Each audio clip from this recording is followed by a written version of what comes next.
Well, hello there. Thanks for joining me. I am Dr. Jen, and today we're diving into one of the most confusing and honestly controversial topics in tenant screening, especially if you're in the US. That is emotional support animals. And if you're a landlord, especially a new landlord, the moment you receive an ESA letter can feel a bit overwhelming, maybe a little anxiety inducing. So today, instead of arguing about it like we see on so many social media forums, I decided to bring on an ESA expert. Prairie Conlon is meeting with me today, who is a clinician, been working in the emotional support animal space for nearly a decade. She's passionate about integrity in the process, proper clinical evaluation, and protecting both tenants and landlords. Here to educate us. Welcome, Prairie. Thanks for being here. I'm so excited to be here and have this conversation. Yay. Okay, so let's just start at the basics. What hmm is an emotional support animal? Well, an emotional support animal, they're only legal in housing. They're not for flying anymore. They haven't been since 2020. 2019, the Peacock incident for flying is always addressed. And it's like it's over. No more ESAs for air travel. But they are still valid in housing between a landlord and a tenant. That is the only place an emotional support animal is valid. It's not a service dog. It's not in public. It should not be used in that way. So they don't have to have special training, but they can't be aggressive. They can't cause noise complaints. They can't be damaging property and causing, just like undue hardship on landlords. So there are protections for landlords. That has never changed. So that's an emotional support animal between a landlord and a tenant. That's where it's valid. Well, why has this topic become so controversial, you think? Um, because there are a lot of companies, we call them pop-up companies that have done Mm. what Certipet did. Certipet has existed for 12 years now because there was a need for, people, especially in, subsidized housing, stuff like that, that they're needing a little bit more support to have an emotional support animal as part of their treatment plan. Um, Pop-up companies decided, hey, we can literally make a website that looks exactly like these other legitimate ones, sell them for, $50. And there you go. You have an ESA certificate, which is not real. There's no such thing as a certificate or a registration. It is a letter from your doctor or therapist. So, and they have an ESA certificate that you could buy on Amazon for $39.99 right now. That Oh, right there is the problem with the entire industry. That right there, that kind of thing. whoa. We're like, hey, we could actually make a little money and we're protected by the Fair Housing Act because they're not going to ask. Well, landlords started asking, as they should. And now we're in the predicament that we are. I don't know if you saw what just happened on May Hmm. 22nd. Um, Huge headlines, huge headlines. They rescinded the FHEO 2020-01 notice. And they said, all right, guys, we're not going to take complaints at the federal level anymore. You know why? Because 1 out of 5 complaints that HUD was dealing with were emotional support animals. That's ridiculous. That's ridiculous. Whoa. Yeah. You know why? Because companies that are just issuing ESA letters are going, well, did the landlord not accept it? Just do a HUD complaint. No follow-up, no trying to help educate. At Certipet, or real doctors and therapists that know what they're doing, they will have good faith conversations and help educate the landlord, help educate the client to empower them to be like, hey, by the way, these are your rights. What they're asking is fine. Don't panic if your landlord asks and you have a legitimate process. I like it when landlords ask me because that means I am making the process more legitimate for everybody because I'm showing them. I even take the time to like, hey, thank you for verifying. I'm glad that you asked this. Here's some other questions you can ask about me. You can ask about my license. You can see if it's valid. Um, I want people to be educated on this because it's a valid form of treatment, but this whole industry has completely undermined what that does for people, and it's life-saving for people. So it's really Mhm. sad that it's come to that, but it's no surprise. We knew that that was going to happen eventually because real clinicians say, hey, why did you get denied your ESA letter? Let's take a look. Oh, 90% of the time, simple misunderstanding. Let's help them understand. Let me write a follow-up verification. Mm. Clinicians will do that if they're doing the right thing because they have no problem defending their work versus the clinicians that go, yeah, I'm signing off on a website and just, clicking and signing and, oh, they didn't accept your ESA? Go make a HUD complaint. And that's what happened. And it all came collapsing down on our heads. About 3 years ago, I started this podcast almost 4 years ago, and so we've got over 200 episodes in the library. But when I started, my dog Mac, he was an 85-pound German Shepherd Golden Retriever, and I was educating myself on ESAs versus pets versus service animals, and learning about Department of Transportation and the flight requirements and things like that. And I was like, I wonder how easy it is to get one of these ESA letters. I said, let's just try it, right? Let's just try it. And so I went on a website, and sure enough, I paid my $100 or whatever it was. And within about 10 minutes, I had an letter emailed to me, and I went, what does this actually mean? Like, right? Is this a ticket for me to have a pet when I'm not allowed to have a pet, or have the landlord has a no pet policy, and I produce this magic golden ticket letter? And it seems that that's sort of the source of this going, landlords are saying no pets. Tenants are pushing back saying, no, my pets are part of my family. But then you've got this emotional support animal that is part of a treatment that's prescribed. And so I was really alarmed that I was able to get this letter so easily. And just what you said is now you can buy them on Amazon. Like, yeah. Really? That cheapens it. Like, that cheapens it. It really does. It really does. And, in this last year, I personally went through some other companies just to see myself. I wanted to see what is going on. And the thing is I'm like, I'm enraged like the landlords. Are you kidding me right now? I cannot believe that you are just pushed through a process. Had a 90-second phone call with somebody, and they said, what's going on? I said, oh, just stress. And then, well, how does your animal help? And so I was pretending to be one of those pulling your teeth client, where it's like, give it, it's really, but nothing was said versus my animal helps me by cuddling me. Okay, I'm going to diagnose you with anxiety. That was the exact terminology used, regardless of how the semantics went before and after. And I just remember being shocked.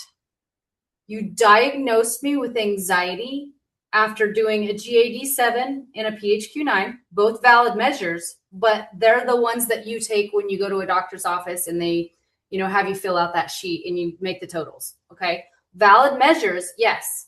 But that's it. That's how because I might be elevated. There might be other reasons. Why are we elevated on the chart? Why are we,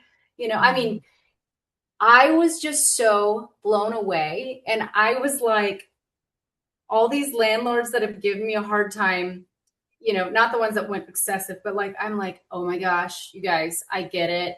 This is ridiculous. This is insane. And company after company after company.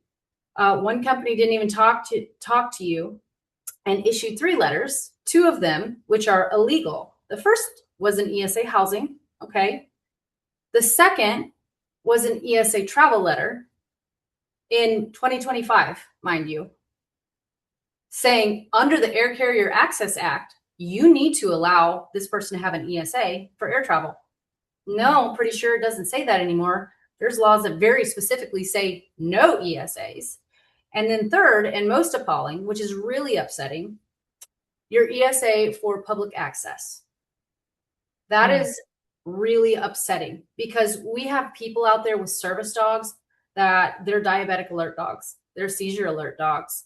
I saw just a couple months ago that a diabetic alert dog for a child was distracted by an untrained dog that they said was an ESA.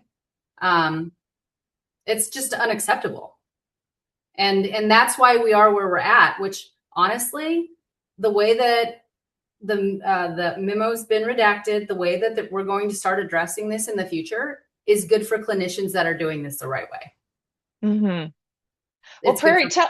Mhm. tell us what, like, I'm a landlord. I'm a landlord in two countries. That's the whole reason why we're doing the show and why the podcast is where it is and people worldwide listen to it.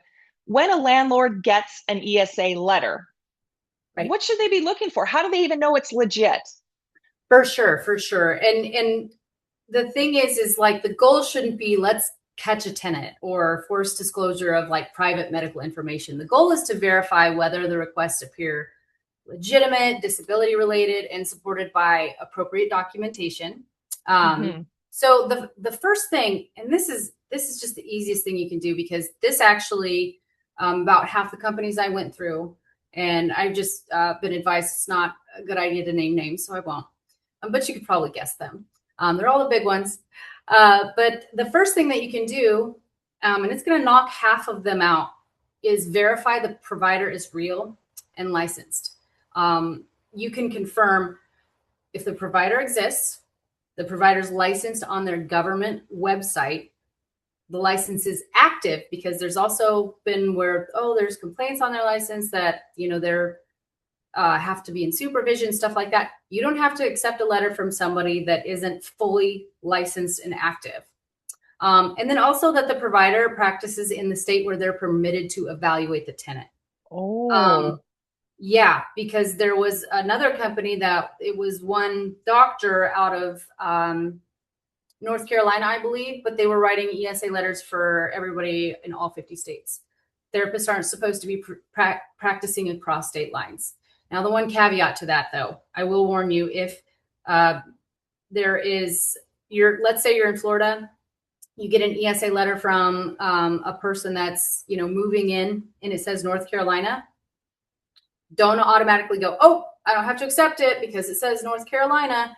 Ask them, where are you at right now? Like, where are you moving from? North Carolina. Okay, that makes sense, right? So that's really important, because if therapists are practicing across state lines or practicing and don't have a license, it's not a valid letter. That's it. That's all you need to say. And landlords should give it, a reason to them. Just say, hey, I looked up the therapists. They weren't valid. They're not licensed, or they're needing supervision, or they're not licensed in the state where you're either residing or moving to. Okay. That's an easy one. Secondly, you can confirm that the letter is containing the basic required elements. So legitimate ESA letters are not certificates. They're not registrations. They're not like, ooh, they've got the pretty border. Absolutely not. It's on a professional letterhead. It includes the provider's name, their license, their contact information. It does need to state that the individual has a disability-related need for the accommodation and how the animal provides support related to that disability, but it does not need to disclose a diagnosis. Mm-hmm. So that's part of it. This one, where the next thing I would say is, and this is where it gets a little difficult, is looking for signs of an actual clinical process. Mm. Did you have a conversation with them? That's an easy question to ask. Again, that's going to get in a gray area, though, because it's like, if they say no, you need to be able to dig a little deeper the things you can't ask for: full diagnosis, therapy notes, medication records, psychiatric histories, like previous appointments. All of that's considered personal health information. But I don't find any problem with when if you have like a verification form, which I would encourage everybody to just keep everything in writing. Were you personally evaluated by the provider, and was there an interactive clinical assessment? So, and if the client says no, then obviously, it's going to be like, okay, well, in the Fair Housing Act, it says a reasonable accommodation has to have an ongoing therapeutic relationship with the therapist who wrote the reasonable accommodation request. Ongoing therapeutic relationship. Very Mm-hmm. important words. Very important words. For example, one of the companies that I went to said, we are not going to disclose the name of the therapist that's working with you because we want to protect their privacy. Are you kidding me? That right there is definitely not an ongoing therapeutic relationship.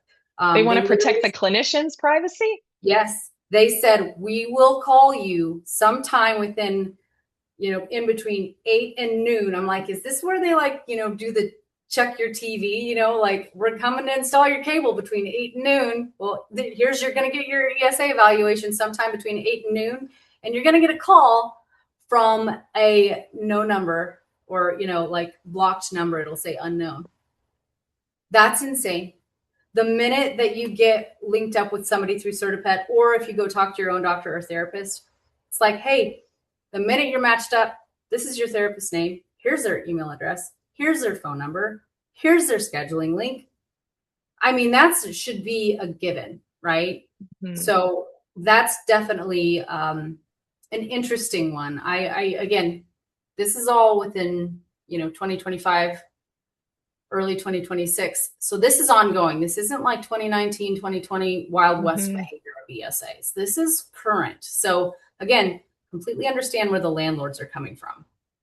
Right. So yeah, looking for any kind of red flags like that. There's instant approvals with no interaction, or inactive or unverifiable licenses, providers that aren't willing to confirm that they wrote the letter.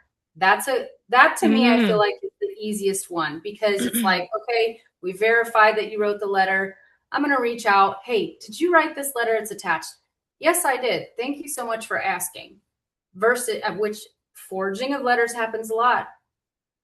That's a crazy thing too. I've had to say, actually, no, I did not do that. So You've had always, your letters forged? absolutely. That happens quite a bit, Oh my because gosh. I'm a known entity in this arena. They Mm-hmm. use my name and license, because those are public. You can publicly access, my name and my licenses through the government or state, enforced websites. So yeah, I've had that happen quite a bit, which is scary, because it's like, do you understand this is a felony? It's identity theft and forging medical documentation. So, but yeah, I mean, it does happen. So again, verify, absolutely verify. And here's the other thing. Mm-hmm. Landlords do not need to put up with excessive property damage. Absolutely recoup your fees. You can still charge cleaning fees when they leave. Absolutely. But you do not have to put up with aggressive behavior. One instance of aggressive behavior, you can void out that ESA letter. Noise disturbances. If there's a noise disturbance, and it continues after like a warning or two, document everything, and you can absolutely void out their ESA letter.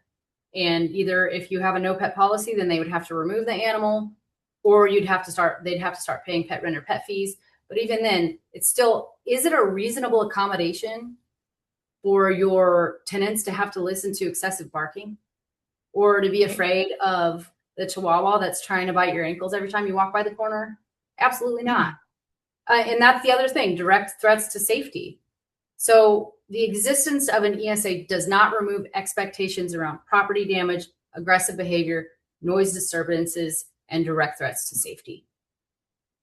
So all things to look for, all things that protect you.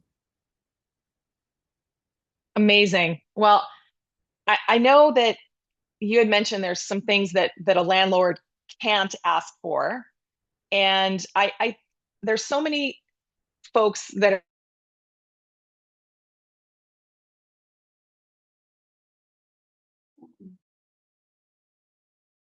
and then they can jump on, let's say, Chat GPT or just to find the government license check for their location and start checking this doctor, this clinician who has provided this letter, make sure they're legit, make sure they can practice, make sure it's active, right? All the things that you're mentioning. But this is where it's leading to an awkward conversation that the landlord doesn't want to have. And this is what we talk about a lot on this show. I'm saying, hey, if a potential tenant comes to you with this letter and you realize that it's fake, unfortunately, this letter is not valid. We can't move forward if you want this letter or this animal because we have a no pet policy, or then they have to classify it as a pet and it's a different structure. And so I'm just trying to understand a little bit more, especially for our newbie landlords. You can't ask for diagnosis. Medical Do history. not ask. Don't say, what are your symptoms? Because honestly, what are you going to do with that? Are you going to be like, oh, okay, yeah. I mean, what are you going to do with that? Like, I mean, let me give you the DSM-5 diagnosis. No, what are you going to do with that? Don't ask those questions. You are setting yourself up for failure. Asking a single question, if it's documented somewhere and they see that, I mean, that right there could get you in trouble because you have no business asking that.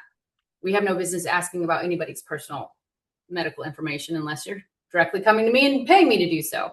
But I think it's absolutely, you can know, is there a disability that impacts a major life activity? And clinicians that know what they're doing will say the major life activity that's impacted is sleep, for example, and the animal helps mitigate the symptoms. So there has to be that two thing. Is there a disability? Does the animal help mitigate the symptom? And the animal helps mitigate that symptom by waking from nightmares. Boom. That's it. That's all you need to know right there. It protects the client. It protects the therapist. It protects the landlord. And you verified that the whole thing is legit. I keep going back to this thing. You can buy a letter on Amazon now. And I'm like, oh yeah.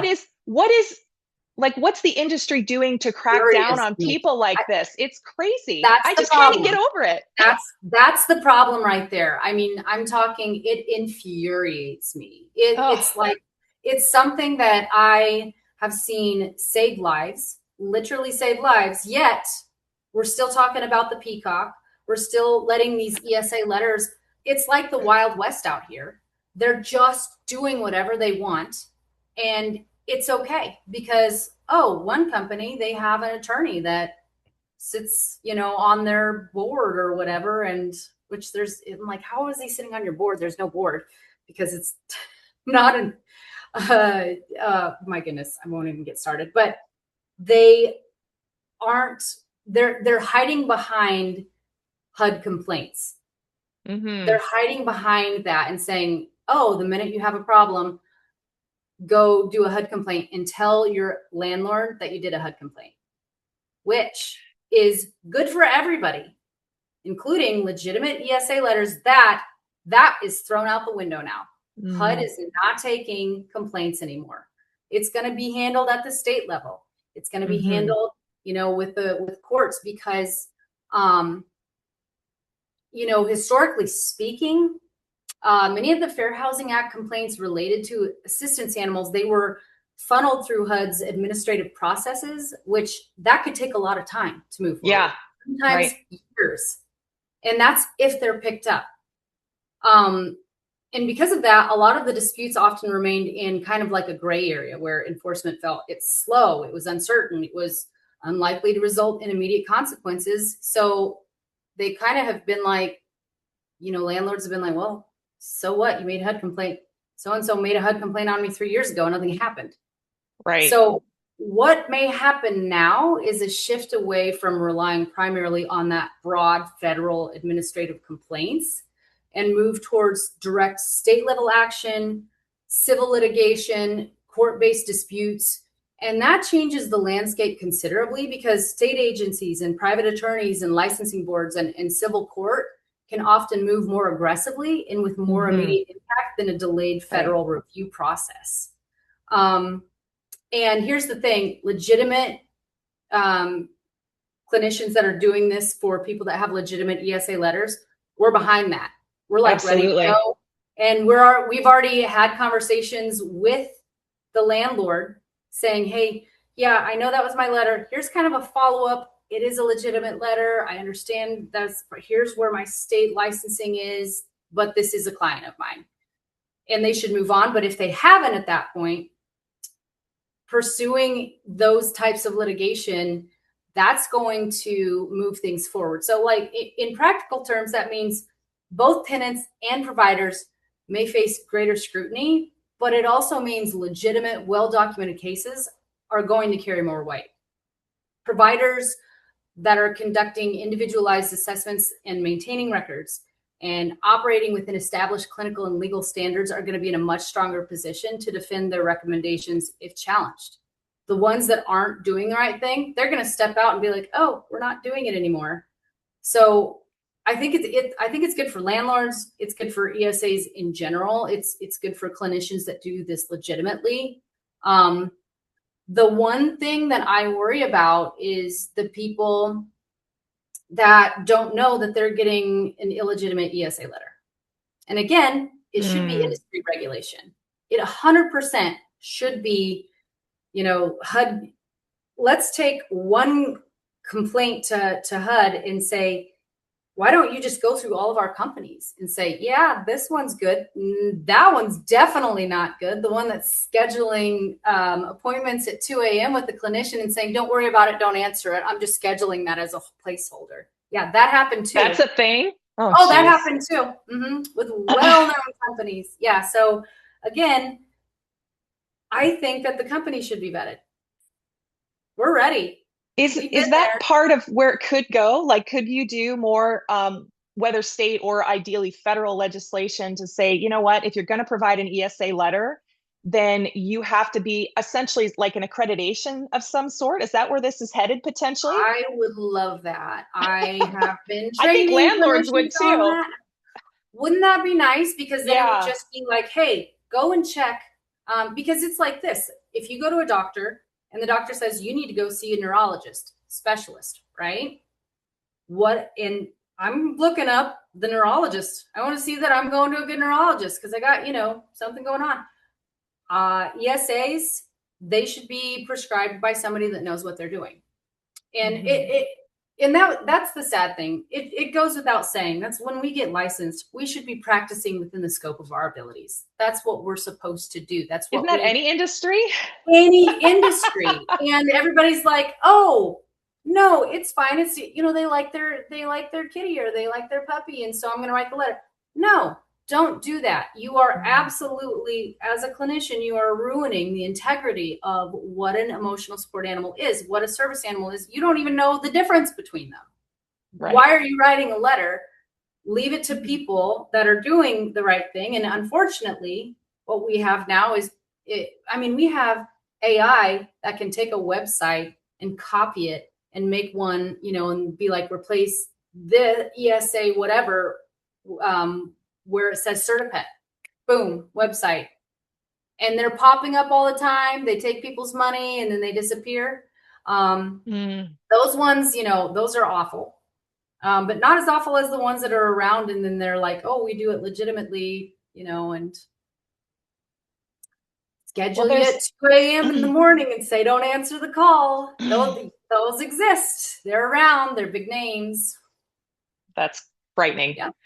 Prairie, in all of my shows, I am very techie and I love looking at the analytics of the shows. And by far, tenant screening is the number one pain point for the listeners of the show. By far, tenant screening in some way. And we're talking everything, right? Background checks, criminal checks, credit checks, making sure things are legit, that pay stubs aren't faked, IDs aren't faked. And I've seen all this myself as well. We're talking about ESAs, but trying to actually make sure a tenant is legit. And what I always say is if there's one red flag, like let's say they have a dip in a credit score, then there's usually a story. But if I find 2 or 3 or more red flags, I'm getting to the point where it's like, you know what, where there's smoke, there's fire.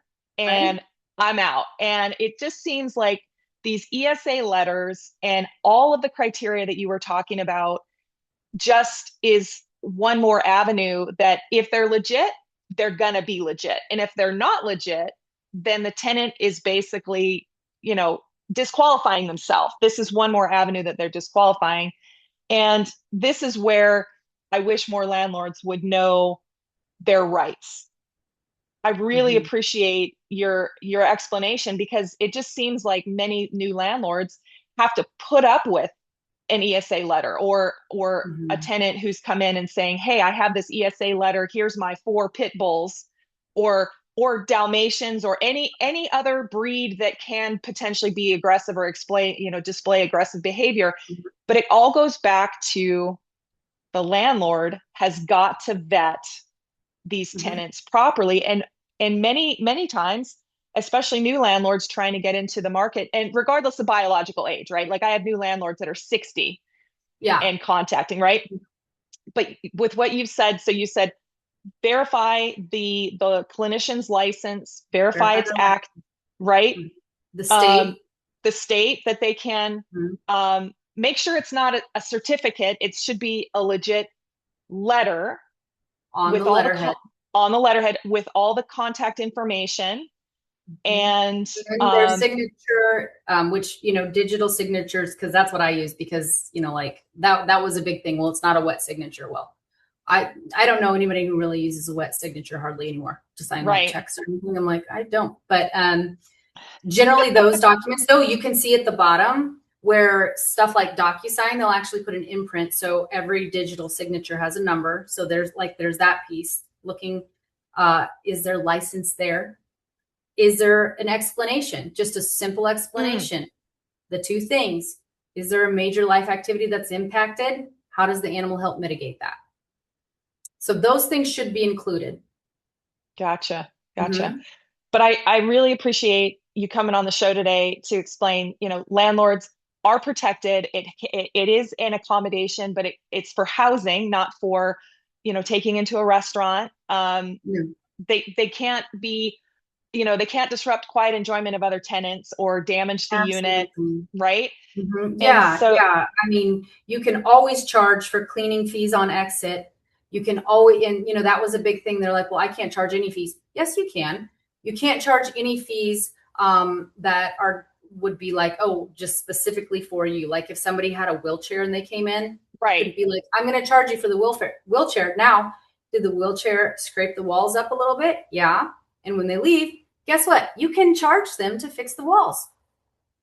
You right, can you know yeah, do the same thing with the animals, but I highly encourage you to never put up with aggressive behavior, mm, never put up safety, with the noise complaints. One incident that is, somebody documented it, like somebody else came in, it's done, voided the ESA letter.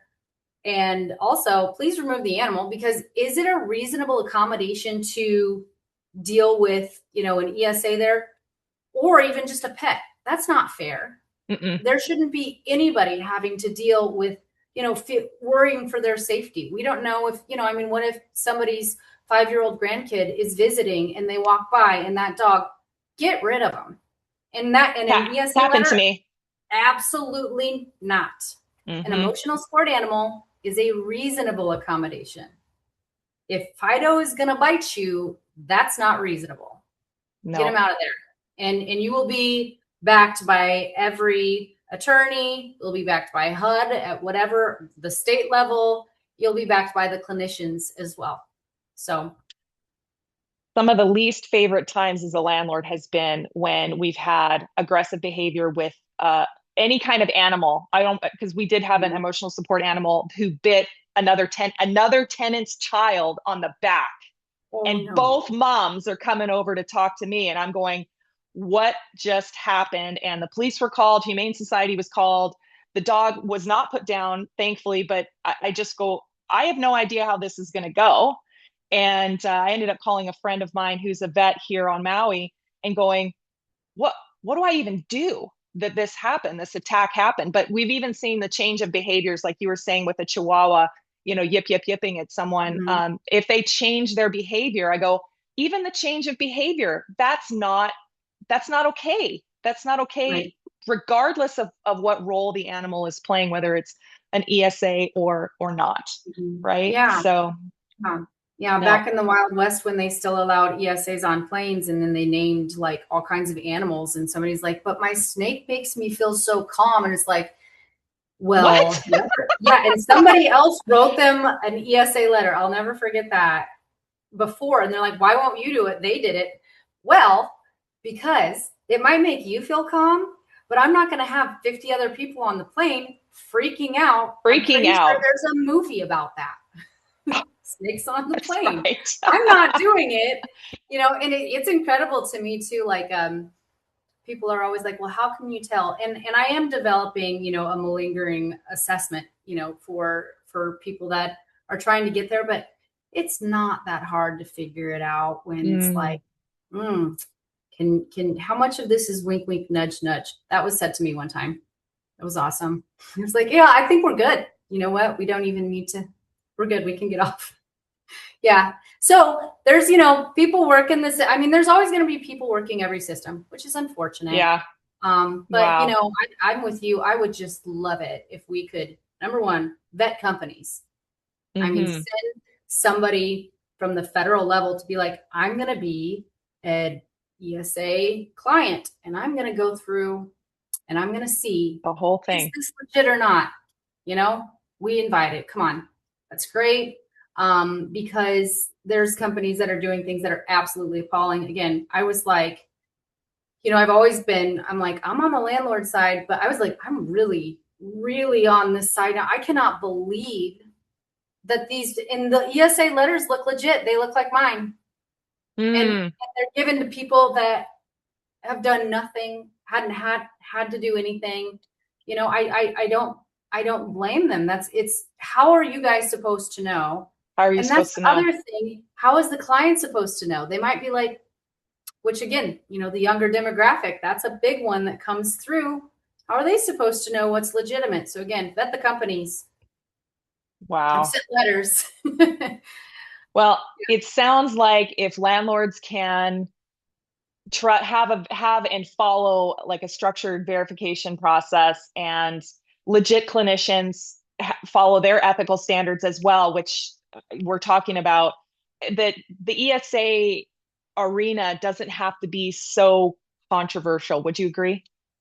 Absolutely. Absolutely. Good. I feel really bad for the landlords in this space because having a discrimination complaint like that's a really Stressful. scary, scary word. Like you're Right. discriminating again. That's a huge accusation. So I understand that, fear, but then I also understand for years people just taking advantage of it and, slapping a big, I've seen people are like, here, I want an ESA letter for my dog Killer. Come on. Really? That actually really did happen. Like, Oh you're my saying, like, goodness. well, before we even get started there, it's like, oh my Oh my goodness. gosh. Yeah. That's So, wild. yeah. And it's sad because we have legitimate doctors and therapists out there too that are just signing off on things. And that's a rough one, so I can just hear landlords saying right now, well, I did verify a license and I did do this, and it was still like, I recommend the follow-up. Hey, is this a legitimate letter? A lot of times I see landlords that have their own form, and that's great too. Mhm. But even now that, there's clinicians that'll rubber stamp those. They're like looking for it. I always Why like did it if why they did they do that, Prairie? Why did they just rubber stamp? Are they just doing it for the money? Like yeah. I don't understand. Yeah, okay. Yeah, it's like every time I click this, I get paid $20. Click, click, click, click, click. Mm, It's too bad. They're just bad actors. Um, mm, but no, I think again, it's going to be really hard to vet that out. The big thing is I think, and this is why them throwing that HUD memo out is good, because it's going to create more of that engagement where it's like, hey, shoot an email to them and say, can you verify that this is the letter, attach the letter? Mm-hmm. As a clinician, what I'm going to do, I'm going to then email my client and say, hey, this person reached out. Do I have permission to communicate? And of Right. course, my client's going to go, okay. By the way, how you doing? Oh, again, ongoing therapeutic relationship. And I'm going to say, yep, I wrote the letter. Thank you so much for checking. And then they're probably like annoyed with me because I'm like, and here's other ways you can make sure there's a good ESA letter. Yeah, but I want to encourage them to do that. This is what's going to make the bad actors go away.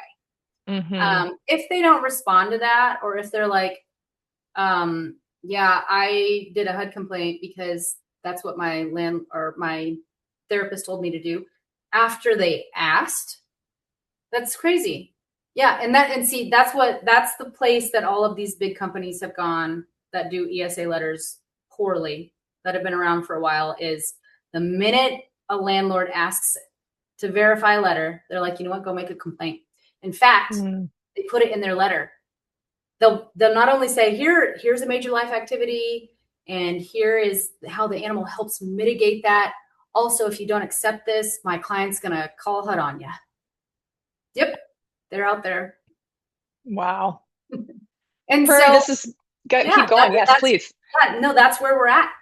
And that's why 1 out of 20 complaints, or not 1 out of 20, 1 out of 5 complaints with HUD, 20% are ESA housing accommodations. It's no wonder they did that. Of course they did it. And we think they're overwhelmed by it. You guys are overwhelmed by it. It's ridiculous. Yeah. Well, I wonder what they're going to do with everybody that's in the queue now. 1 in 5, 20% of those complaints, because as a landlord, if let's say I am denying this, or there's an issue with an ESA, and a tenant or potential tenant makes a claim against me, and it's been years and I haven't heard anything, and it's, for me, I just go, okay, well, obviously this doesn't work. Now that the federal government has just said no more ESA complaints in this system, it's all going to be pushed down to the state. As a landlord, I kind of go, who cares? I can't remember exactly the name, but it was some federal they named somebody and said they're going to push all of it to this guy. And he's going to read through all of them. Yeah. Okay. I don't think so. they're getting tossed. Right. They're getting tossed. I mean, and honestly, again, like, I've had clients that have had legitimate complaints. Like, I mean, I don't ever want to go there. I always was like, we can figure this out. Let's have some good conversations. We can figure this out.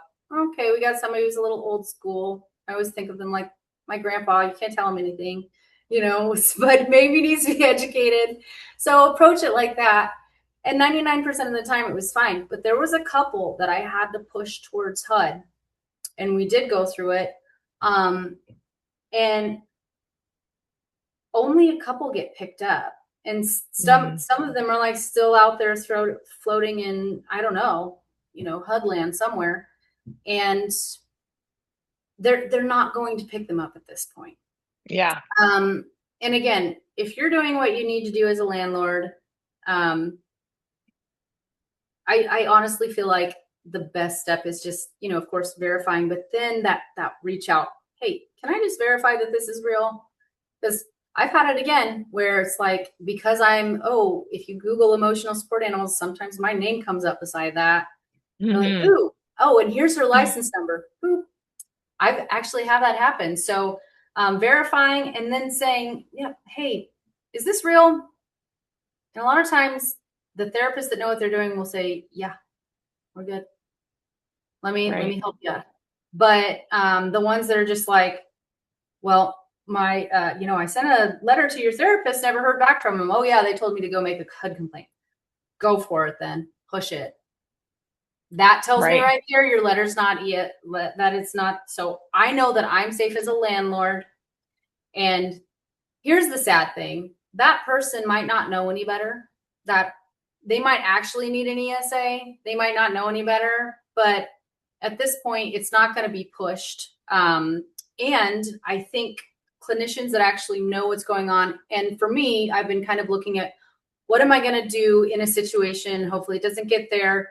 But when I have a client whose landlord is like, no, when I've had good faith conversations with them, when I've said, look, this is legitimate, this is what they actually need, I have an ongoing therapeutic relationship, I use all the right language, and I show them within all of the HUD documents that still exist, this is legitimate, and they still deny it, it is going to be, I think it's a great process that it's going to go more to the state level. Mm-hmm. And at that point too, I don't really see the fake clinicians or the ones that are licensed but bad actors finding a method for their clients to move forward. It'll be like, too bad. Maybe I can see them saying, hire an attorney. Right. Yeah. Push it away from them. Yeah. Hire an attorney, which would be really stupid on their part, because if they do that, then they're going to expose themselves, which is awesome, because it's like, if an attorney is hired and they're like, yeah, I thought I had a legitimate ESA, they're not going to get mad at the client. They're going to get mad at the therapist. The therapist is going to get in trouble because it's like, what kind of an assessment did you do? Because now all of that is subpoenaed and we can talk about it. HIPAA verification or HIPAA is out the window. So I think it's great, to be honest. I think it's great. I think it's going to help things, make things a little easier for you guys, for sure. Fantastic. Prairie, I know there's going to be questions and people want to know more about what you're doing. Where can listeners find you and learn more about your work? Yeah, so I work with Certipet, so certipet.com. I'm the senior clinical director over there. My own website, journeyswithprairie.com. I've got like emotional support animal courses. I've got a new children's book out called Ragnar and the Worry Whiskers that I use my own animals here on the farm to talk to kids about how to, work through big emotions. Instead of going diaphragmatic breathing, breathe like a horse. It is so cool because it's like, well, I'm going to teach a 5-year-old diaphragmatic breathing. No, I don't think so. But that one, they remember. So, always working in the animal-assisted therapy space. I think animals are wonderful. They're healing, and we need to continue to legitimize, emotional support animals and what we do. I love it. Prairie, thanks so much for being on the show today. Any parting thoughts? I'm always open to questions. I love this space. I think it's great to have these conversations. Change doesn't happen unless we have these conversations. So, let's continue to have them. Let's push for regulation. Love it.